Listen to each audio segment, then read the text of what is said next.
the UEFA Champions League. Greetings to my daughter, Frimpong Manson Echan Felix. Or say my mother, Auntie Mary of Geneso, Filippo, Umeseja, Wonso Odibejaya, Olivia Tiwa. Or say good morning to all the Sompa sports team. The very best of all. Fire emojis, non so at the account. Ricky Boss. Or say what a powerful voice. Keep it up.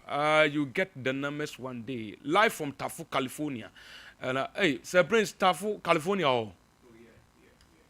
Say the only Kumasi no more at Tafu, California. Oh yeah. Away. Oh they and they acquire match. Asante Daniel. I say big thanks to God for Barcelona's defeat. It will avoid noise pollution. Fireman is my name. Watching you live from Ewutu Breku Central Region. Azuma Nelson Jr. I say I'm Azuma Nelson watching you live from Kibi. Kojo Asempa. I say Barcelona coach didn't do well in the last 5 minutes of the game from Kojo Asempa Furniture Ways.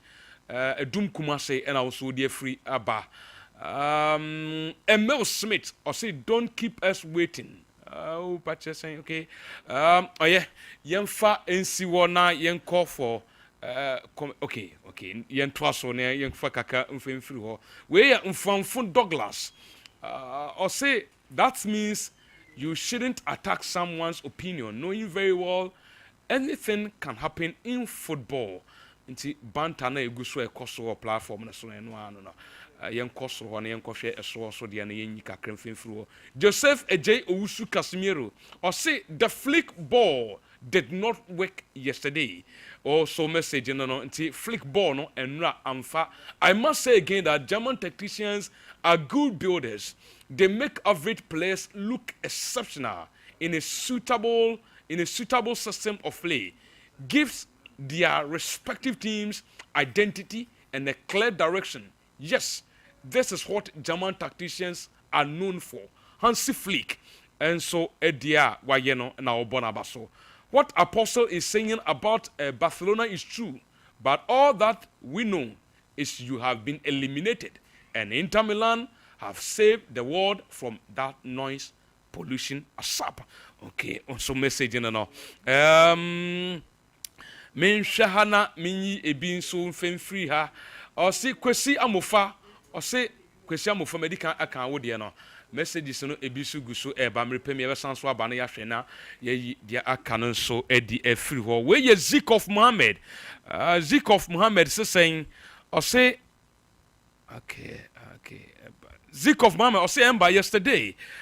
Yesterday night was my best night as a member of Against Supporters Union. Barcelona out, Arsenal next. In fact, the supporters of these clubs talks too much. Anyway, congratulations to my team, Benham Football Club, for qualifying to the final of the ongoing RFA Division 2 promotional tournament. Ebony FC will feel the heat on Friday. Benham FC, indeed, everything by God. Also, o message out the ban no. We ye Zik of Muhammad. O message out the baby giant no. But I think that you are Chelsea new. Baby Arsenal drew. Baby Arsenal about bread this season. What time Arsenal? Also team near Chelsea. Well, a very short commercial break. Ebe CCA. Niaba betwaso. Munso mo MCR. Ebe CCA. There's nothing worse than your multi-bet missing, but nothing better than having it saved.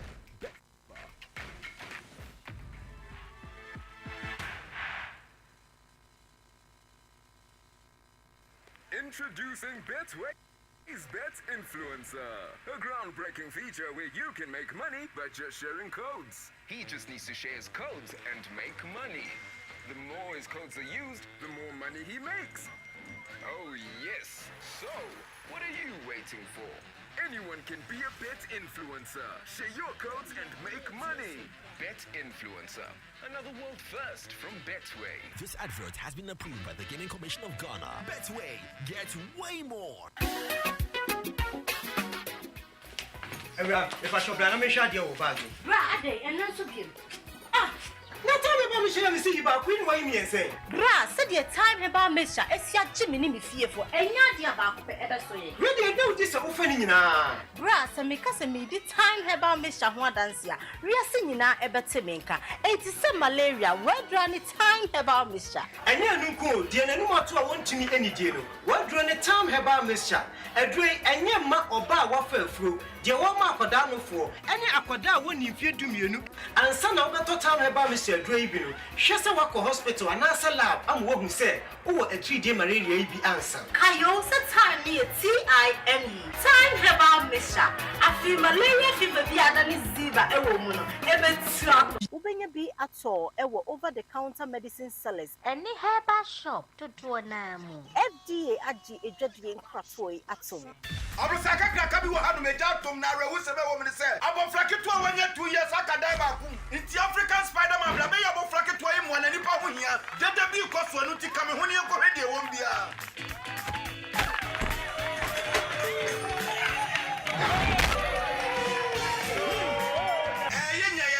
African Spider-Man and Baby say what of but preoccuping who's African Jack, what Baby say what of now secret to Grano, anything. Imboost herbal mixture and only me secret.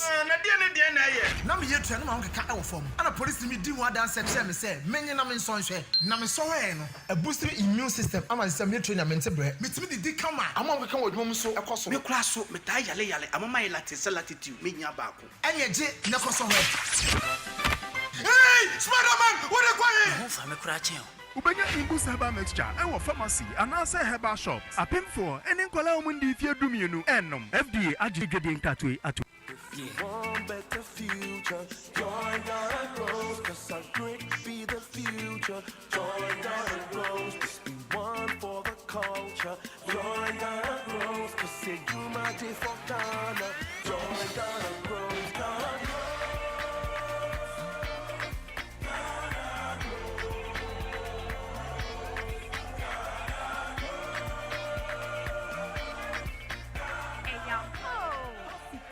Yomu, Pequia, Ubafaswing Juma, Anna, Apsia Jumaqua, Faso Wasso, Ewokia Jumam, any 80 vertimu and Leya. Swana Mone, Fastest and Wo, Wabusia, and Wu Patamo Asitinemu, was star 718 star 50 hash, not the Kaho says, yeah, Ghana grows. Day Ghana Bros Jumedie Mastercard Foundation Miss Springboard Roadshow Foundation Limehouse Niwa Buafo na Debro Mamisha time HH Heba Mr. Bina Unumi and ya what dropa a ya draw say a manipedian kwamwano enya hoden na akwatia yare and train yare and san wakwakoto fire wadro Nanomno abribia Kanoga Company Limited. What the time TIME ebe jasono. Wonwa and at the time HH Heba Mr. Edia bejaso. Akra wenye nyamfrisia dumienu enumbi. Wapinfo any oba wama akranufo enso enumbi. Time HH Heba Mr. Ubenya bi over the counter medicine sellers. Any shop do na mu. So pedudio to a friend 0244 417669 0244 417669 Time HH Heba Mr. A yadro say FDA aje ejadien kratwe atum.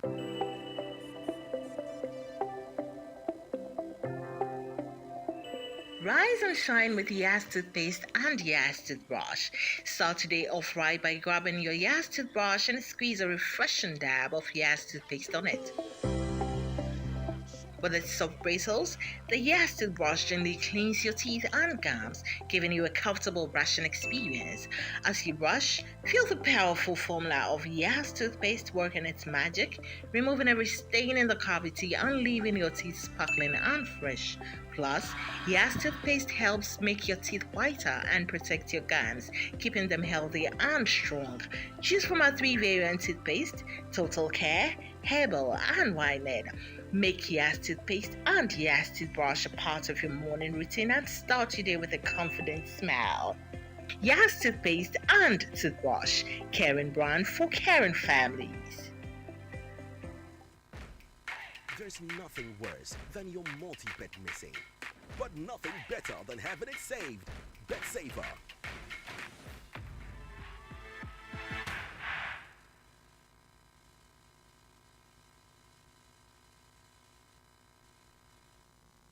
Okay, welcome back. Yensan soma Ghana for akwa baby mu yetie fo nyina yensan soma akwa ba na yemeto aso. Orlando atnase edu yefie nkomo local issues no eba. Yebedi yefie nkomo, bro. Bibi abako de. Powers. Fanboy Orlando. Still na mo hye. Man show abitini sa.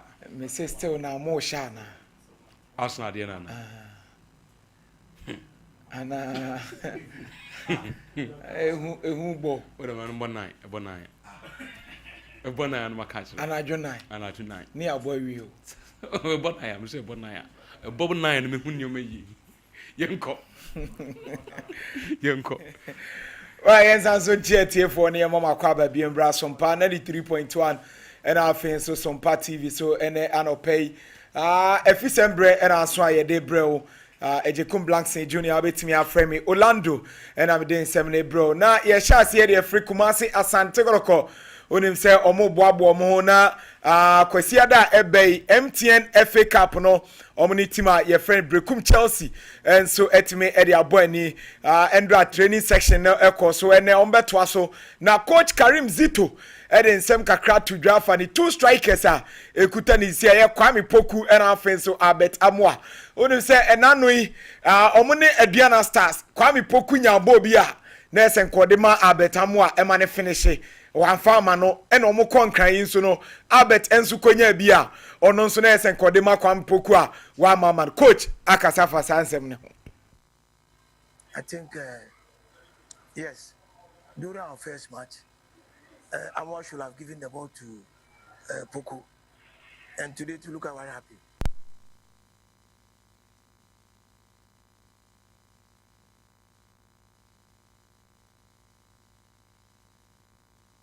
You understand me? Everybody wants to score to feel the importance, and that's why in Europe they attach much importance to assisting. If you assist, you get some points. So it's not rivalry, it's rather self-centered. Everybody wants to win. Coach Karim Zito and this answer no enso etuja efa ne strikers ni mienu enso ehono nti e weekends we enso no se ba kunya no obe pass ama ba kwa na hye na edinkunimdie enso abre Asanteman dia ye be he pa ye na Benjamin Asare goalkeeper edema asofo kunim se abrante we enya injury bia ednetena fie chei pa wa cheche kwan injury ni fa so e bai no ye attempt to be the ball na me my pia be den ape ponchi ball dada na so ye land in nice seminachi and yes in the air and e be land here na so e be land here no say because of 9 seminachi 9 10 here nti 10 here no na me hu here na so time me here say me ponchi ball na me here say me start reaction no na me hu say me 9 there at twist nti onu no mama me hu so biom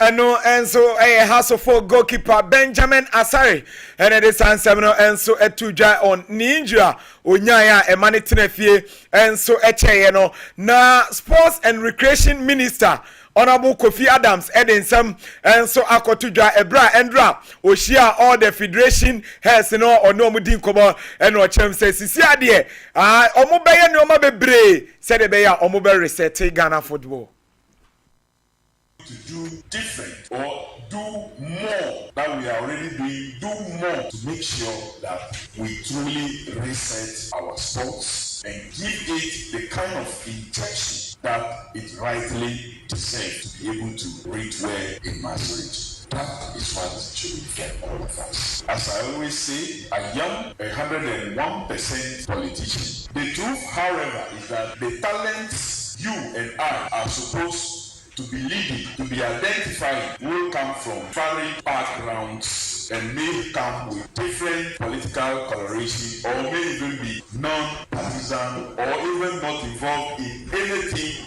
political. And so John Dramani Mahama is not interested in the political color of the athletes that we lead. What he wants from you is the best of leadership for the various sports federations that we lead. That's all government expects from us. and so sports and recreation minister honorable Kofi Adams and this answer no and so etuja ebra oshia federation heads na ono mo nso edin komo sene be ya Ghana yagudie mu nsem no bibia and so ebetimi akoye ede amaye na rag chairman referee Seja nsem and so atuja o say ade say Ghana Premier League no was car yedema referees edi Ghana Premier League and was car yedema referees omdi division 1 no na obusa se Ghana ha no ofoka uye division 1 referee ye juice ka nko ana na Premier League referees ye juice ka nko ana men and women are multiple omudi kana momom this year Premier be 1000 them and 2 division 1 momom 750 someone from 2 according to any Premier a ticket and any division 1 ticket. Omuko and so on. Who that is I honor? They are original captain. I saw it. Say what? Rather original chairman. Maybe at least and there's only now. No, you can go home to Colombian Cocato Pay. Good hotel, a local hotel below 500 Ghana. That is the difficulty that we have. And so rag chairman referee Seja and the Sansamno and so etu jano na ticket ni nyina boy pedia any or expect say bibiano omonso mane nye pepepe se de be ya ebetimi ahen referees no and so eho na Eric Oforianchi or your former Asante Roko House of Folk media man and afen so your national team ni dey wa pass it through the ranks ni nyina na abrante no area atuja say goalkeeper Benjamin Asaria and they origin din e Black Stars and House of Folk no osua de free ni ho pa Benjamin Asaria of Accra House of Folk. The confidence and the composure is very, very on top, and he's doing very, very well. So I always watch him. It's a Manco Stadium, Grand Korea House match. I normally know Michelle with you, so he's doing well. Even the Black Star game, I was there. The confidence was super, and I'm still learning from him. So that I'll never see a bit more anymore. Career, so he's doing very well. Eno Eric Oforianchi and this answer no and so etujano na owie no eno de so say ade say Asante Koroko and House of Folk game there enketo bia nim match no e bia say more friendly match kra important edema two teams no we don't have small match. Every match is very important. So me as a player and as a former player, I'm above two teams. I'm only saying very, very tough. Two teams that I make and two teams in I was very conscious. So the ample so they conceded good. So the fans, and the fans are in India. So when you are very conscious, I think it was a fair result to me because both teams did well and the home balance. So I think it was good. But going forward, I know it will be better. Eric Oforianchi nsema ononso edi tujano na Sandra Boache oye under 15 emano assistant coach no waka ensem bebre na ensem na waka no mesesenka GFA fo mpanyimfo no ene omo mata o Ghana football mu nyina betie no mde aye adwuma esanse eno ena ebeboa yebusa ne se Sandra U15 school games e ba so yi makwa akwaje na magie awie no enkwala no omo progression no say enetie yentie nsema Sandra de tujwa oh ye tournament ni wi e na Ghana ha problem ya na wo ha ne say coaches bi wo e bi under 15 na ye yini free wo na under 15 coach for ba comedian kame madwene anka se ye coach ni free wo na say the coach for ba e wo say sa coach na wa ba ko contact coach na wo free wo na ko ji program and all any players and all from. But normally I don't see that those things. Coach in free home will free home. And then the next coach who comes now brings everything in, which is not right. And I think say going forward now, I'm saying a coach will free home, not coach will bar. Coach will not contact it, they were free home. No one no one to us on free home and the progression. eno Sandra Boache ene de sansem no etu dwa no ye wie na busa Sandra ensem a wo kan nyina no ye be ye de ne yetimi asia no kwan because players are be ye call ya ye do mo ye adwuma there are some of my this dear park esie am person to amanfo nim ne se Sandra Boache kwanti ni nya adwuma omo wo ma mesre MC afo no na omamaye what to do right na fin so no yetimi ehu no ma ye be ye no right am said e be ya enkwala no omo progression no so 15 no okọ 16 no okọ 17 na ye hu de be nti Ransford momwa na ye ntie Sandra ye do omo ye adwuma there are some of them are omo wo ma bro na 15 so this year ya omo bro so they will get 15 years our moko 16 years they was from 15 years no if say akwani ye good nkwari also to call under 16 and under 16 coaches no will have to contact us nanke ya mo those so omabro so nanke mo so they start here and those things no eni ho and no ya na problem ni bani tibo so no so for different list of players no so they are no so working on them tibo so na we mo no they are dying no more talent na the mestre say yeah under 15 player ya promoting bia ever contact under 16 for near mama who say we were bro into our friend under 16 camp on friend that is what me name coach eno Sandra Boache ono ene assistant coach Edema Ghana under 15 team no eno kasasa no na emba asemo okay wonim say esi ya free U16 camp omo under 15 tournament ba kokora edi ni listening enti no ye be he anamontu empanyimfo enso ebetu ede afa na Shaibu Mubarak ono right back edema national under 15 emema na omudi third ewo just recently school games eba so no na ye busa ne say Shaibu na wo ball right back ne kura no right back no u duties and o qualities e o game no e dey wajuma also we first of all we defender as a defender the team they also attack as a right back they also attack and say team e boba also mo shift anytime they also show defenders they be am shift na mo so wa shifted you much say ne be am benya shift am team am we can say more me such right back say team attack here me come nimbi e overlapping and say team say defending so am defend boa eno Shaibu Mubarak right back edema national under 15 team no na owie no ene ebusan say Shaibu mako wako national team camp ba pressure ba onamfofo hu a ba bi a wote no say na wo manage sa pressure na ebeba no trimude ni nyina and I'm coach edi kan kire me say as a player bi a national team eba first we experiences anoma ntimi ba me hu bebrebe enya de a ema me trimia me de na me colleagues no mo anso me ko ba ye no omu nyina na omu boa mai ene omu paibo ene taye chime tim kodu ti e ba ene omu livi se bia nkoso ene omu nyina epe ti bia e no ma o yentem eno Shaibu Mubarak national under 15 right back our science akan edema Sandy Football Academy enso Kumasi ano de sansem ne tudwa no na ebreninti no maminra techima kakra ohun onim se okọ zone 2 na eyade se sabre no techima 11 wonders omune RTU and qualify for playoffs na ebeba so no na endra na mpanyifo di date ni ba ntimuma yes on the 30th of May ewo Accra Sports Stadium 3 p.m.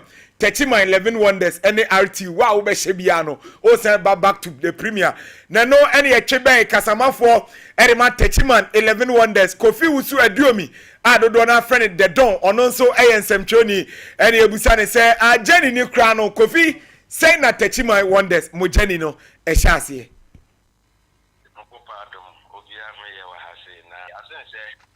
Jenny has been up and that way because Oshe team Nankasa say you opportunity abebo a premier na any year relegated and I say any man ko ya maye na ye team back to division 1 na aja akwa say you better than ya sama team no so ama team na sai aya akono bi na team ya sa qualify team amaya so na apusi team na ma team na sa at the premier asa bakru wa isan say premier never had no team amaya na get to know and for so I the bread team amaya from the days of the City a relegation and the team 11 wonders and so by also relegation into town no angasa say impact at two teams in the Premier League back room and the break room.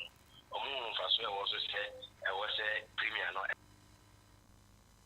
Enti eno kasama for Edema Techiman 11 wonders na ensem no ye be reremu na ye ne RTU for nso ye ne omadi din komako is 30th no enso ebedu na chese omako Accra no de akota so ne hu they all back to the Premier League enso e ho no enti no emba match we dey match o so mumie no nyina wo experience in the Ghana Premier League we call 3 seasons ago that team simino ai say wonder score 3 years in here and RTU so call 2 years and then me also say ekwakoya Accra Sports Stadium say ye be bia to kromu ba bi na some ka to kromu yes ka se me bisi no yes me da se Orlando Jabinura Bank say bra ene ye medin nsawoso ewo bibia efa bank edwedie ho se wo pelon anasa bosia na ope e dia tre wodwediem bibia efa banking ho bia Jabinura Bank ye bi we aseye mesrawada say oji loan we aseye ya your interest rate e wo form 2 bank bi wa ye be ka kirew say e wo say wonya sika da account mu ansa na yetuma ma loan na me wo sika da account man kan be pe loan aye den omo say bibia sa eni ho sanso na wunhia commitment fee bia wuntua commitment fee bia wunhia guarantor nemom kind of so say terms and conditions are apply Jabinura Bank bibia for banking ho ye free 0271 409 340 0271 409 340 and also 0208 521 668 your branches no ashita asantiment bibia ejoso bonwure Jabin etimetim onwe Roman Hill magazine sipatimpom fumeswa adesheman ehwo nyina wudua obehuyen Diamond Scientific Research and Alternative Medicine Hospital yen ye de adura ife se Donek herbal mixture e de abadwama so na aduro wi osene lawyer said the odi Mr. Wakama asem wokruma no osene tukuba premature ejaculation obetu asiama erectile dysfunction boost your immune system, treatment of waist pains, improve your brain function. A sounds of Buamu Mojani to media for the sunny ye. The friend Potokasem said blood circulation. Ning in Echino, Uda Najo, now Jin Sobebria, a dronier, Donek herbal mixture, and no any drono. Herbal shop and as a pharmacy shop be a beremono, Kayedrono, a dra abejaman swa, a dimema samamo. Donek herbal mixture. Opedudu etu atonwa 0246 727 677 0246 727 677 and that's 0249 208 252. Prince. Yeah, Forest. Yenkwe. Sandra Akasao. Wakanse bebre. Kanse na me na one particular thing how many years say with all these problems na ka ho asem no won say o ka ma ne yes o we die manya ho a me kan die o we ne mpanyimfo te ya o mbetu ho anamo enye se o munnim. That has always been the problem. Enye se mpanyimfo nim say this should be the way to go, because there are some things beyond my are so obvious to the point say you don't have to find a book, pen and paper, be now back crack your brains before you get the solutions to it. Yen under 15. Most of the young boys no say a friend under 15 be for or more aka more medru ho any ebi or more 15 years nim dada it's definitely a year to come na ebi wo mu omo be 15 so so what do you do about omo if seriously you are calling them and you are putting them together for a particular purpose at the end you should know say I say cap esuo na udi nsuo gum unim say cap you udi nsuo we gum ebeyema enti ema de aka na udi gu ebeyede be say fregu form but the moment you bring another cap say we ye ma mo mfangu we mu no then it means say you know your way forward you are having a proper plan how person unto anamanko wanim but cap na e baako ebi nsuo obehwe egu cap ni nse nsuo ni nkom entu hwe a egu ma say de aka na bebu afaso egu fom and egu fom ahead I waste and just like Nasandro Ekano that has been the situation here powers that has been the situation here not to say Ghana you need talent who say na say there's a certain mentality area Ghanaian streams say a footballing talent na yera. Oh, so it is never true. Oh, some are working. Sandra can some be a very key. But what is the technical direction for your national teams? Yeah. So under 17, so coach ni ofru kwa. I say crime ban offer so yeah. What I say? Even to the extent say your senior national team such problems exist there.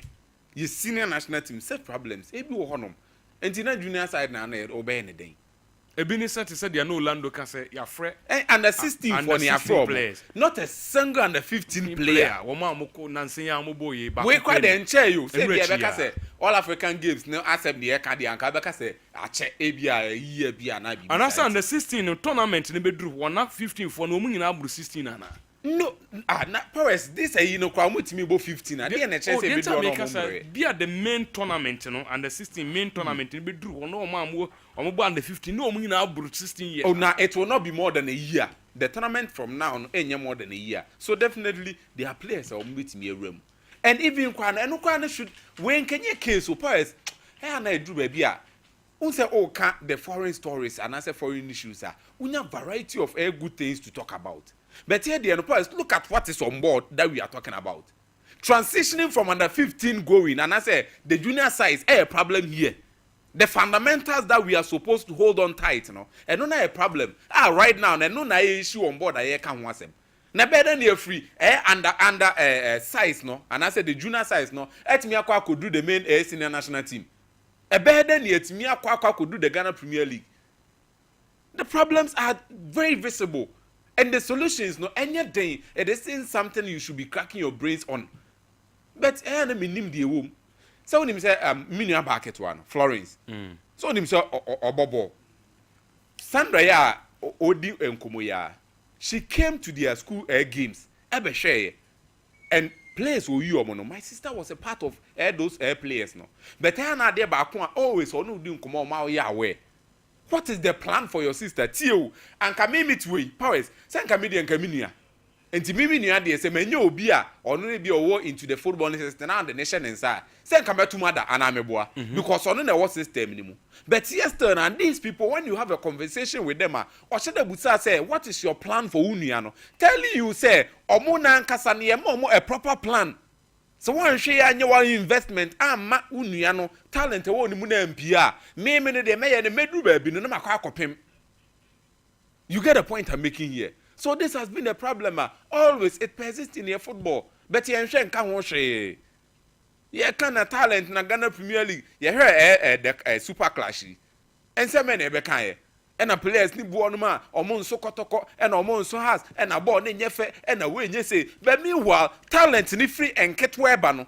Ye je omo jeje mu nti be de we nyina e de sa talent na Nyankopɔ de ma na binyini. There is no way in this world. Paris Messi and in year time you who say the proper football talent Messi. You must say when Messi was going from New Orleans Old Boys, and now on your talent Argentina for any corn so Emma Omo Ankasa who said nah we should be doing something about this boy Barcelona kofa ne bala masia Omo many corn who making sure so on men channel na the talent na I known to the world and think Messi be nyina ba be Messi away. No, we've seen talent that they go waste. Why? Because of poor management. Even at that time, when he said Messi feel Masia Dumbai, the next big talent was Bojan Kerkic. When he wasn't managed, we were there and Morgan Ketchis was lost, but he was coming from La Masia, Barcelona team. Obi enim say honum the oye talent out me PM. A home pono when the talent wasn't managed well no. Barcelona also have another one wonderful Ibrahim something Ibrahim Afellay. Yeah, Ibrahim Afellay, Christian Teyomo. Those were the boys. Yes. Yeah, Christian Toyomo from Holland. These were the boys and no more honum. So frankly speaking, all I'm trying to say is open you a proper way.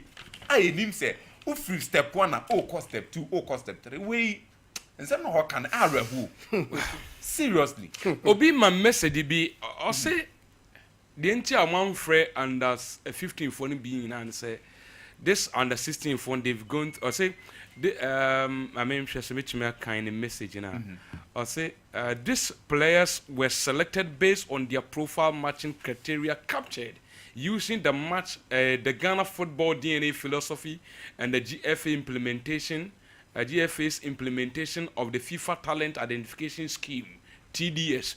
Okay, until we go through some preparation, until they can't infuse any of those under 15.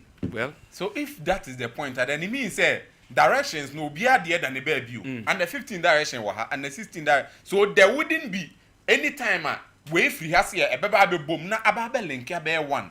I don't know sort of point na here. But there should be that kind of a transition. No? I said who they more go through systems. Grana meaning say almost more under 16 when they are moving forward. What do we the transition there? And also so back up him na for fraba. So for me, I think say we should have a proper planner. A baby near to me and nature talents because when you powers talent in the be Ghana how. Obi obeka say Ghana talent na say be oboa. Filippo, Bema, but tell yourself, say, send in the keke. Send the sikano. Sano pay, sorry, what send the sika. Sure. And now send it. And no pain so, yeah, now we are, yeah. You make you may and Meno, DBS call me phone so. So the business ready. This is my business. This is your business. Yeah, I personally try and say investing. Okay. So I'm a very good investor. But our investment in baby, I would get funny. Me lied you. And no say wuni akuma with. But tell you so. Almost say send sikama odofo. The suffer to say we are say we would dial star 110 star star 110 hash. Now fee no why we follow prompt no. And as we call a Google Play Store. Now what download the Telecel app no. Now fee what fasa kwan so. O send sika e de akwa komo odofo. O send sika e de akwa komo nua. O papa yento he. Also send keke. O send ya a free. Umpewe na opedie. Dale, yanantie. Me starting with the Division 1 and as I say dynamics na hupa and so when take care old faces ni be eba Premier League but then no one way so na old faces ni be teams are almost 30 year pass so ebetumi akọ relegation. Now me start you off in the zone 1.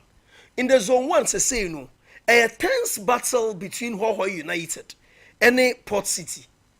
They say why never the point gap between Hoho United are the first and Port City or the second no that is 3 points 60-57 in the zone 1 and zone 1 is saying I got 4 games to go so meaning say 4 games na no every game be for Hoho United final every game be for Port City final but Port City should pray say Hoho United along the way no on drop points. That is the zone 1. And zone 1 is say no, yeah, papa Bedi Pele no ho song Nani FC or the 9th. And Bibian Shasa Bedi Pele will go to the drop. He said yeah, teams so we safe. Zone 1 Abedi Pele's Nania is safe. So now Nania is maintaining status. So next season they will compete again in the Ghana Division 1. Now, teams are going relegation, and as a team, them face over make it gentle stride. Now, what's about Premier League ni mubio? Your teams are more Premier League ni more. Like sometimes, you know, on more Premier League na air day. Team back where great Olympics, and the Olympics I hate say over the bar. And where zone 1 now, it's Olympics any true democracy, you know, we are safe. But Olympics, 40 points no one. So we need the last game Sake in Ampa still on to win qualify. So a straight battle between Port City and the team Hoho United. But he said dynamically, we had dynamics in very well. Read my lips. We had dynamics in very well. Bibia Chasa Hoho United never qualify with zone 1. Now, Yako zone 2. In the zone 2, the Central Ashanti region and the Western region. Na ehon ye ya yediem. Se no de akọ nyina bibia pendulum na swingi, but a swingi in favor of team from the Central region, Swedro Blacks. Because as me we fear say this season we were edwuma Swedro Blacks aye from the off. Na Swedro Blacks omu determine say they will qualify from this zone. See the good news for All Blacks, say between All Blacks, any team or the second Rose Park, that is Moses Parker, ne other team Rose Park, where a team belonging to the wife Rose. So Rose Park, Rose Parker, Rose Park, ni team no. Into no Rose Park, and say the point gap between Rose Park, any team All Blacks no about 4 points. That is another funny aspect. So All Blacks as a stance, omo games are can win omo qualify, and Rose Park should also hope. So All Blacks should falter 2 times, of which are possible. And meaning we him say no zone 2 be beyond All Blacks in the Premier League. It's in the Ghana Premier League next season. No, you be able draw All Blacks, another old face of Ghana football. But the idea say Oro Kwesindum team. Once upon a time, All the Blacks, sponsor... All Blacks, from a come so much. Said All Blacks. Once upon a time, the sponsor of the Access Bank Division 1 League. Ora Kwesindum. Ano only GM Bank. No. And then it's Elmina Sharks. Baby Omodano, likely some Boko relegation. So, my last 4 games in Akano. Some miracle BNC. So, be winning the games in Akana. Next season, you will Elmina Sharks, even in the Division 1. And say see anzama ko de omo asam de mobo because me roots in zama. Oh, okay. Me like many omo atsena, and when I'm starting my radio career into me mo ye pa, and the kind of investments I got team we mu are still in zama ko air struggle, you have no idea. But second it cry the iso when you mutire didim say Sky Football Club, my former boss was not a team Sky Football Club there, it looks like they are safe. But see on the second 11 wise games 4 na kano they have to pick at least a 3 points. No Monswa is safe. And see baby a second 11 wise that 12th, Sky at the 9th, and second 11 wise can pick up at least a 3 points, out of the 4 games na kano, and another propel to maintain their status. But my problem is that say in the second 11 wise maintain your status Division 1. What's next after? A DNA BCBO next season. Because you say, listen, Division 1 no is kind of the bra, and about 7 previous ye maintaining a status and they be a baby. Sometimes I look at teams like Azakis and the Wise, and I'm a rahu. So winning Ghana football very well, no where Azakis and the Wise say. The way these 2 teams, struggle, especially Azakis are, then you have no idea. Well, Mega Cash and Uguso Koso. Mega Cash. Or say win with Mega Cash lucky box on Sompa. Now, you catch your debut, so bet me and we need 500,000 Ghana cedis, a instant cash. A toma. Na beto money a umumu account no. We ni ya na ababeto a ye umumu wallet and so. Into bet me in hona.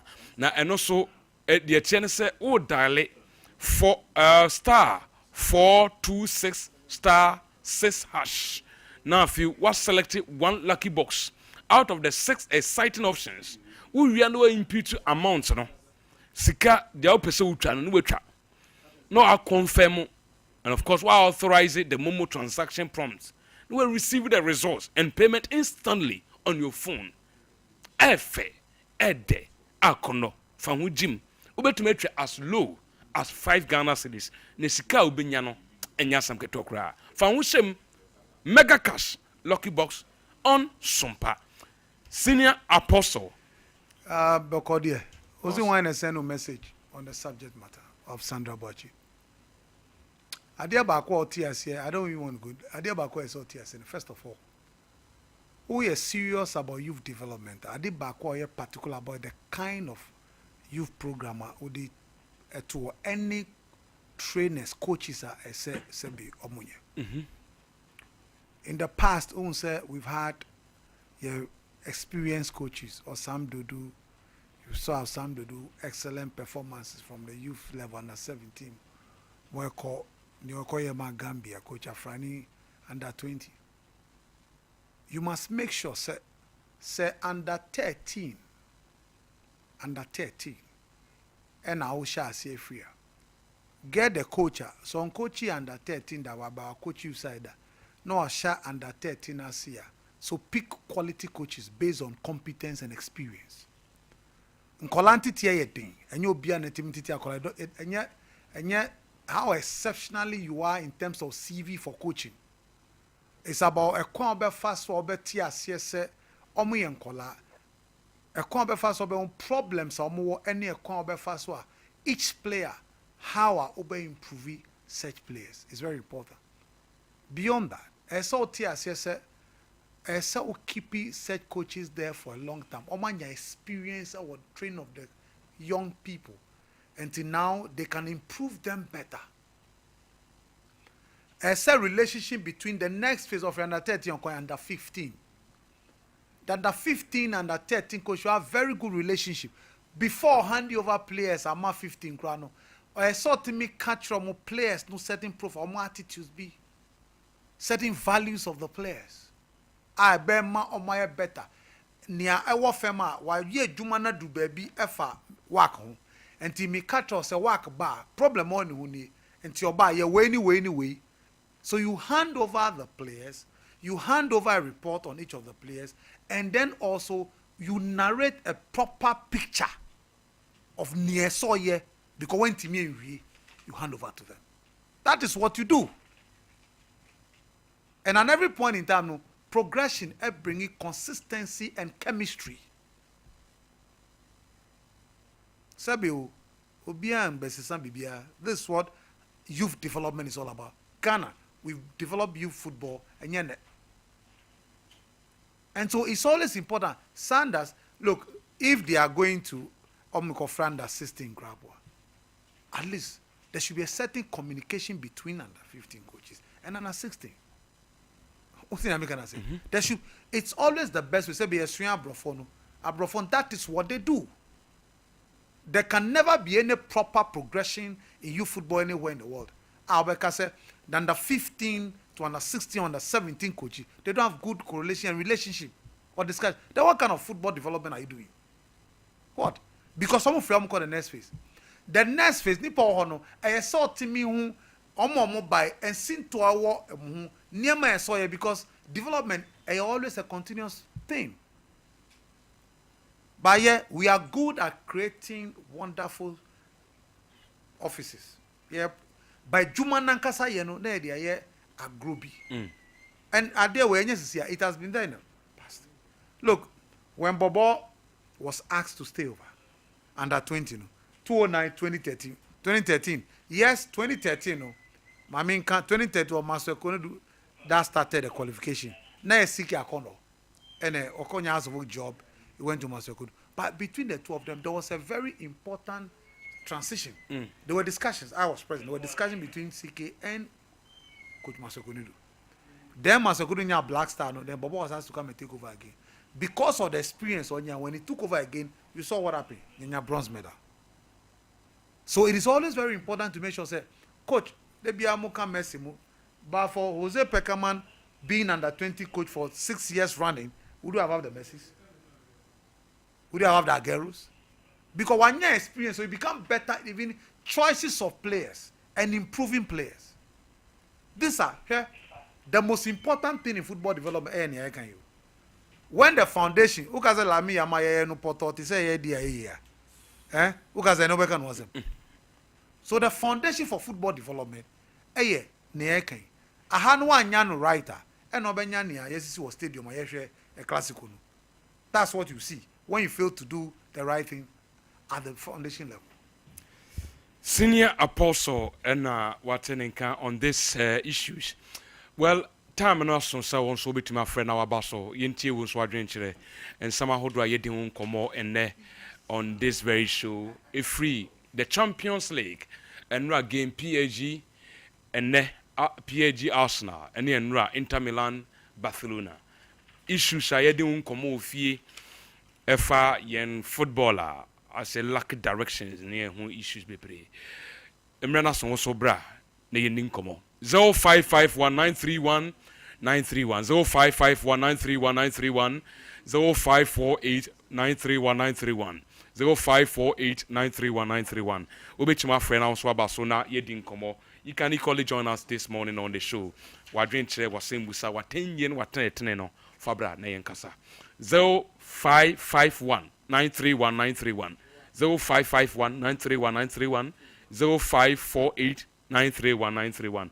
Ubechimi afre na so aba so sisi na yendin komo. First caller on the line. Hello. Okay, yɛhwɛ sɛ callers no mo na yɛtwɛn mu sisi nti mo nwuram na yɛni nkɔmɔ na afei yɛnkɔ yɛnim ebi ma ya memfa messages no deɛ aba bɛtotɔ mu no sisi a we say I'm Isaac Akroma watching you live ɛno nko a watching you live ɛno ana ɔno so de baayɛ Acoustic Collins ɔse good morning powers I'm watching you live from Mansuabori congratulations to Inter Madrid they say team no Inter Madrid okay first caller on the line hello. Good morning. Pacho, we didn't be a free. Hello, good morning. Hello. Hello. Yes, sir. Pacho, we didn't send off free. Pacho, ain't you? Prince, hit you.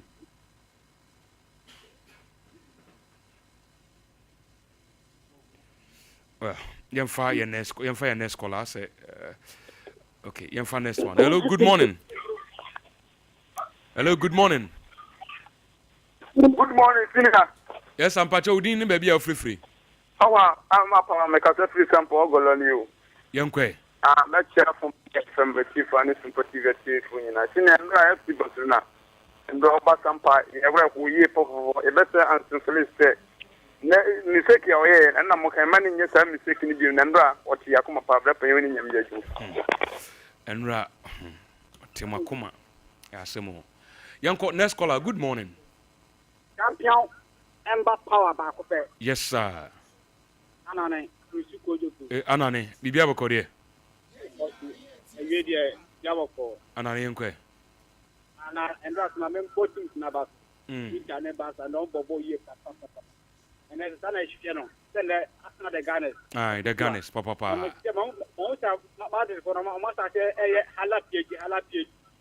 almost hala dey oh okay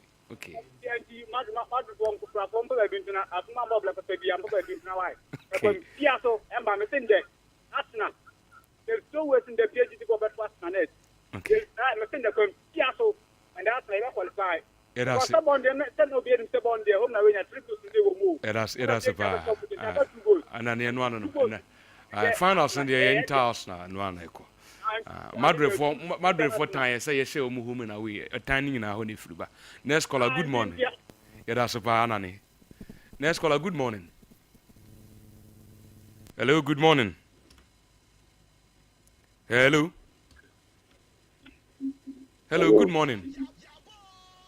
Morning. Hello, good morning. Morning. Yes, sir. Pacho, we didn't be a free. Pacho, we didn't be intelligence in Kasapi said Bunzan. Sefi Bunzan, Yankwe. Hello. Pacho, you. Pacho, we didn't be intelligence in Kasapi Sefi Jabosu. Sefi Jabosu. Okay, you too. Too bad. The line I drop. You share na fun next one. Next caller. Good morning. Hello. Yes, I'm Pacho. We didn't descend off free. I was saying to Kasa play. Abuaso Himai. Abuaso Himai. Yankwe. When they can know, the Ghana for you support. And Taika Techi. And then the came to okay. I get into the Nidina. Ghana. You can't quite it. Okay. You did it. But I see America. So that's the reason I would be a Canada idea, the Senate Canada. And no. Yes, Ghana. Yes, you support Ghana phoning in a apostle. Bia, Mufom Didi, and I'm on Bible, and tie us nechi. It sounds a patenti. Well, next caller, good morning. Hello, good morning. Okay. 0551 931 931 0551 931 931 0548 931 931. Next caller. Good morning. Hello. Yes, sir.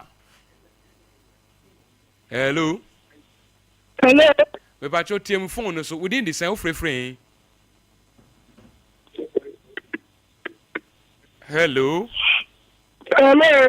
But you meet you. I'm sick. I'm sick.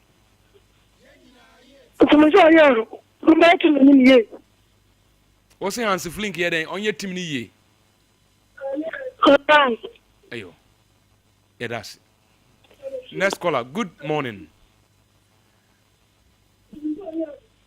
Next caller. Good morning.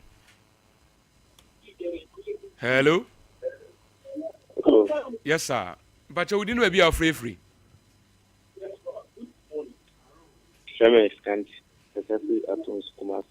Scandi Atonsu Kumasi Yankwe.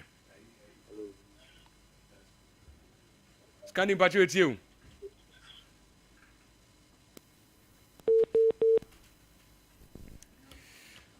Good morning.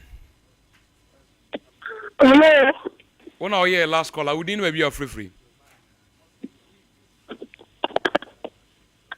Well, Yankwa your birthdays in the sona. Yanfa last caller on. Okay. Yes, sir. Pacho, we didn't be free. Good morning. Yes, sir.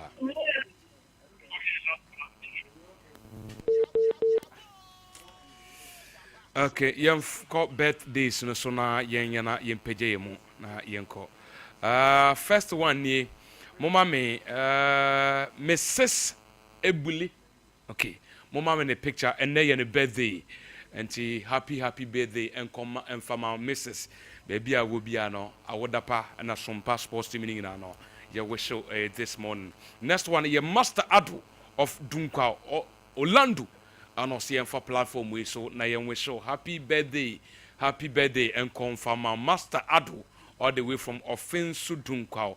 Afi my precious baby last Milka Eurabina Ando ene your birthday anwofe happy birthday enko ema efri wo sister Stacy Baba Ando and say yem for platform we now so yem we show happy birthday. Next Lina Musa or Asante Bekwa we a business woman ene your birthday MCR and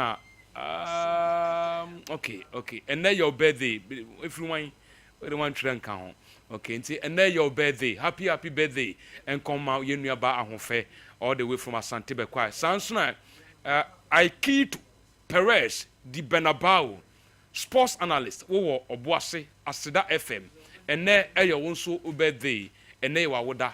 Happy birthday, and come out, you know Aikitu. Ogawuli from Dunkwao. Where your takwa, Ogawuli takwa, Midiama FM, and one also do Juma. Happy birthday and come yenua Ogawuli Midiama FM. On this note, Yamfa Jumediani in Amfensia. Yada was Sibibri, so when yet tonight free 9:30 ABC Shamri.